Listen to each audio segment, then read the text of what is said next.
met someone who you just couldn't get along with. Maybe they did things very differently from the way you do them.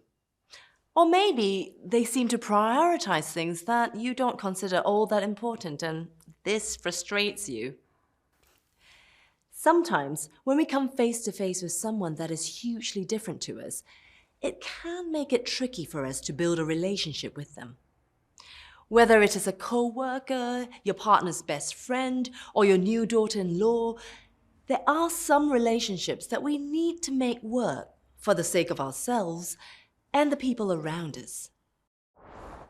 The first step to dealing with people who have personalities that are different from ours is to look at our own personalities and reflect on the things that drive us and the things we fear most. The DISC model you've seen is one such way of categorizing different personalities. Based on a behavior assessment tool first developed by psychologist William Marston, the DISC model looks at tendencies and preferences along two scales: task orientation versus people orientation, and outgoing and fast-paced versus reserved and moderate-paced.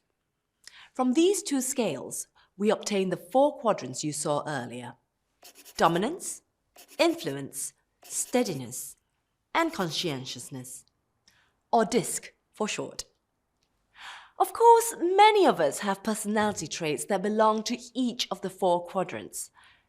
Some of us might be more of a D at work, results and task-oriented. But when we're with our friends, we might take on a more I personality type and be the life of the party.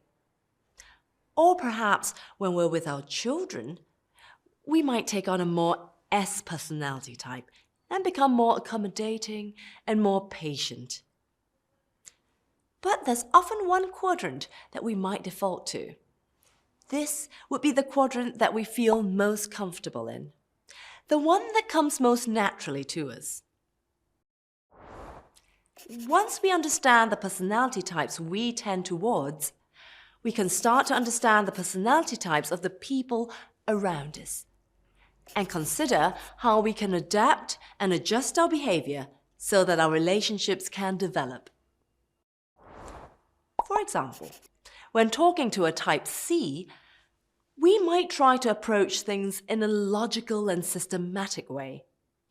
But when adapting to a type I, we might try to focus on building rapport and sharing personal anecdotes.